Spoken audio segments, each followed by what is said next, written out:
G'day everyone, it's Jay, the head judge for Australia and World's Gate judge, judged feasts and plenty of other competitions for scootering, and I'm here to explain how it's done, and this one's basically for the riders. If you've seen my first video, it was for the judges and people interested in judging and how to spot a bad judge, how to spot a good judge, and where judges lack and how we can improve and all sorts of things. But this one is particularly for the riders, and yeah, hope you enjoy. So first of all, I wanted to explain the categories that we have and how they are interconnected and how, they're weighted differently. And if these are new concepts to you, it may not have been communicated properly in the past, or it's a little hard sometimes to read the rule sheet and actually pick for yourself what's going on. So I'm going to explain it in this nice little run performance cycle that I've drawn up with my actually poor artistic skills. So we're going to begin with difficulty. So difficulty, this is all about tricks, it's about gaps, it's about combos, it's all about just how difficult it is. It's the biggest thing that sets everything apart in the sport, and if we didn't have difficulty as a category, we wouldn't move the sport forward because it's what sets everything apart. Going across, you must be difficult and you must have difficult tricks and maneuvers, but they must be clean. And that brings us to style. Style is all about being clean, how your momentum is, how you carry yourself, how aggressive of a rider or how smooth of a rider you are. Basically, when we look at something on Instagram or like we look at a clip or whatever and we say, damn, that's stylish. That's what we mean. Maybe that person's like real aggressive in their riding and they just land it super clean. We want to see that in a run as well. But along with being stylish, you must keep momentum. And that moves us over to consistency. Now, consistency is not just about landing everything, which of course is key because in a perfect run, you want to land every single trick, but it's about landing consistently. It's about stomping tricks. It's about how the tricks are done. So if you're doing a combo, and let's say I was doing like maybe a triple whip over a box, super easy trick for some, super hard for others, but half for me. So we're doing a triple whip over a box and I kick it and maybe the first couple whips are slow, but then I've got to rush them up to catch it and land. Like that looks really rushed and it's not a consistent triple whip. It's a rushed, forced trick and I've stomped it possibly pretty bad at that point once I'm messing it up in the air. It's hard to get away with that real clean. Along with consistency, that opens us up to being creative because once we can ride consistently, we can start adding more variety to our tricks and to our lines. Brings us to originality. Originality, it can also be combined with diversity, and sometimes we say diversity, sometimes we say originality. Really, they mean the same thing. So it's about essentially combining all of scootering into 45-second runs. So you've got flip tricks, you've got grab tricks, you've got balance tricks, you got feet tricks like tail whips, you got hand tricks like bar spins, overheads, all kinds of things. Maybe you've got foot jams, maybe you're someone crazy like that. It's about just encompassing the whole of scootering into a run. That's called being original, that's called being diverse. But you can also add this into your lines, being diverse in your lines. So picking what everyone else is doing and saying, how can I actually look at this park a little different and make it my own? Bringing the creativity and making your run stand out with originality is definitely not one to sleep on. But most of all, with all this, we must balance all four categories. Now, I'll talk a little bit about the weight now that we've defined the categories. The weight of the categories is not equal.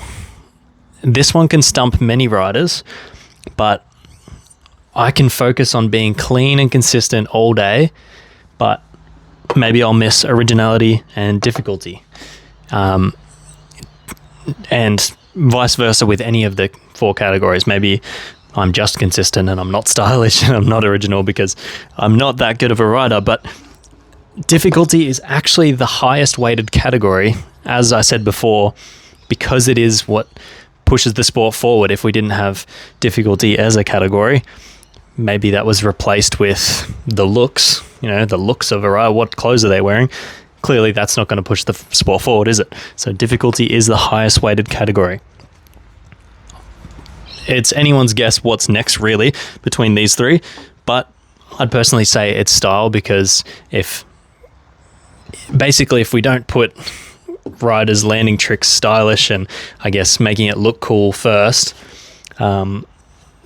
maybe in 10 years time the sport, doesn't focus on looking good with tricks and landing things nicely, and then the sport just doesn't look good, I guess. And basically that's what the weights are all about.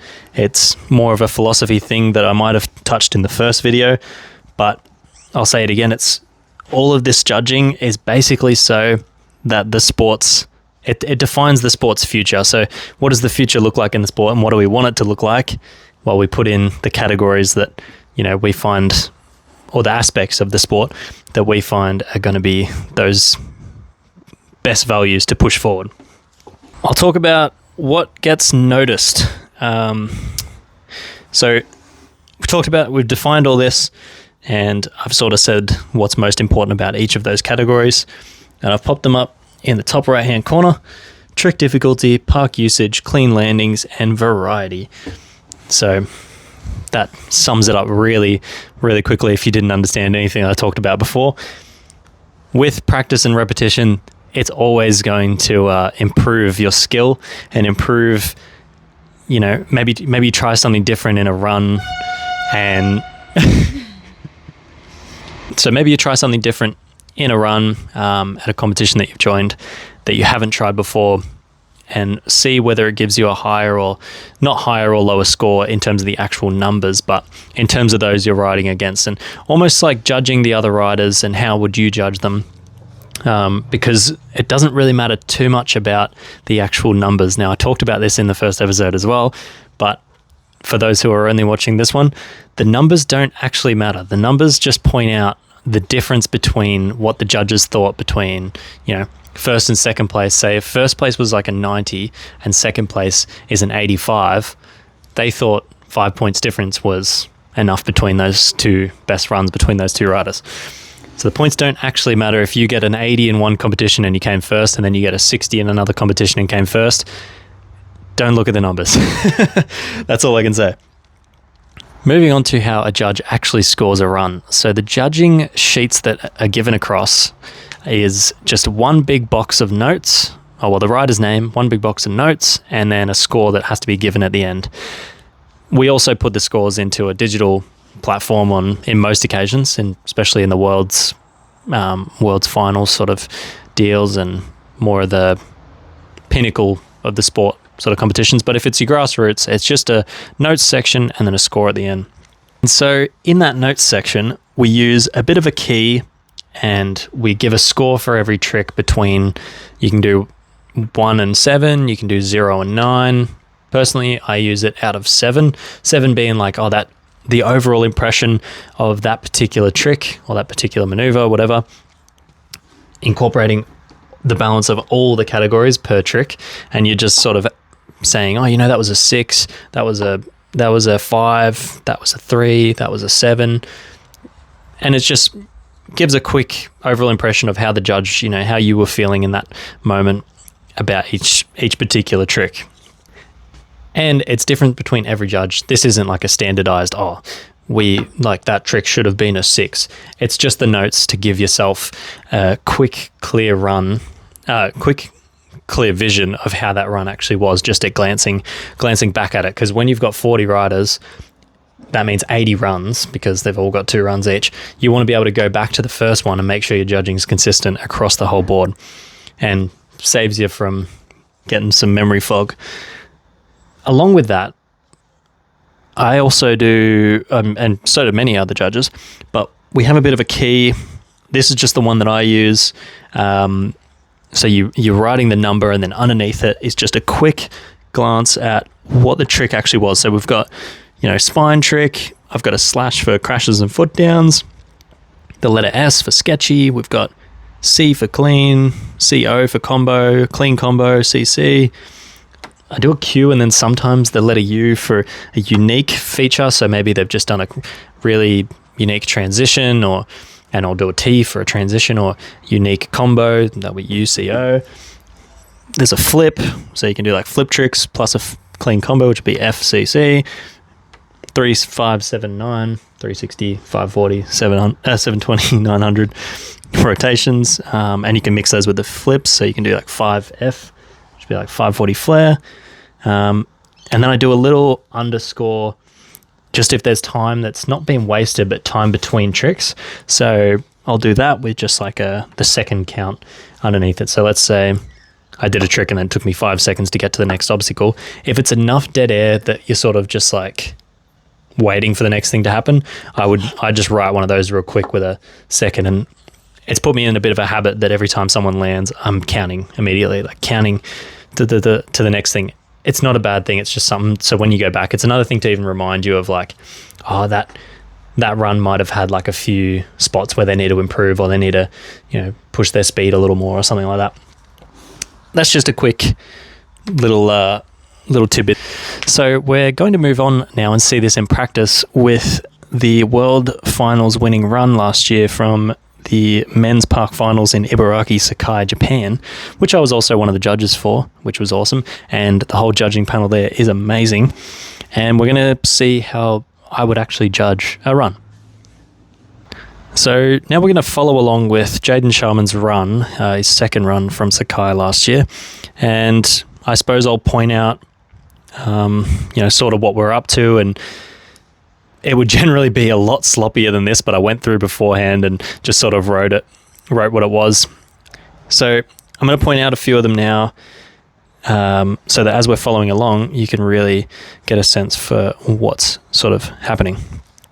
So here we've got clean combo and a spine, and I've given that a 6 overall in terms of those categories that we see over here. And here we've got that time in between. So there was a time in between the tricks. I believe he's coming back over the box in that one. So I've just written down sort of 3 seconds there from a bit of dead air or a bit of space that had nothing in it. Again, it's not like a imperfection. It's more of there's just nothing happening there. I've written down 4 spine combo. So I guess he was coming back over the spine. Clean combo, we see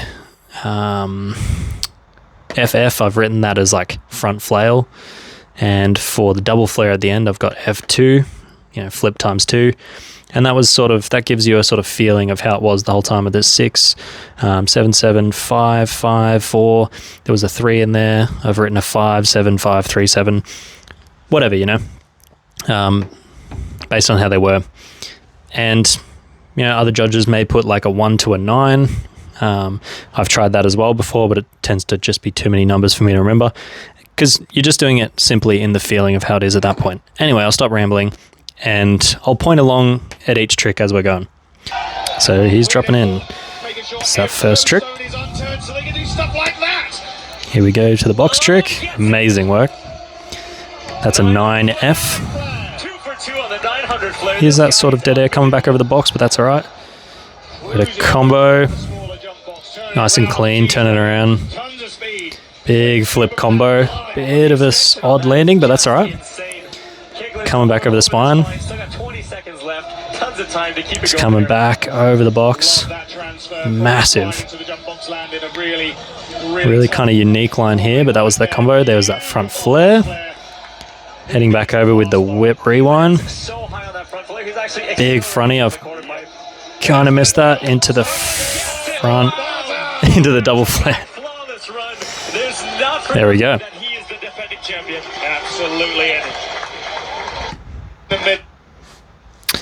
Yeah, and so I've just given it a 92. I think I missed one trick there at the end, but that's just what happens. And then I've just written some notes in there. Clean bangers, good momentum, ender, as in, there's a really good ender. Way to go. Cool, and there we have it. So again, the judge's job is just mainly to score the rider's interpretation of the criteria on that park, on that day, and just to see who is the ultimate rider in that situation. And getting a good balance of all 4 of these categories is really key. So if you can study the categories and sort of experiment around the park in practice, I suppose I should talk about that a little bit as well. So I'll just touch on this real quick as well. So many wonder if the practices are sort of scored or if judges take that into account. Not really, but for us judges, it is an opportunity to really see what lines are being used around the park, because we're not familiar with the park either, and many of the times we don't actually get a chance to ride them ourselves before the comp starts. So it's a chance for us to see what lines are riders using, and if anything sort of pops up from a run that's, you know, quite unique, or just a totally different line, or something that's super difficult that you've seen people really work hard in practice to really land, it shows that was quite difficult, then, you know, that's just a chance for us to learn all about the course as well, and learn about how the riders are handling it before the comp actually starts. So no, the practices aren't scored, but it's a chance for us to help our scoring. Experiment in practice, experiment in your comp runs, really sort of play with the criteria in the opportunities that you can, and yeah, honestly, you'll see better results just knowing how the judges judge. And yeah, thanks.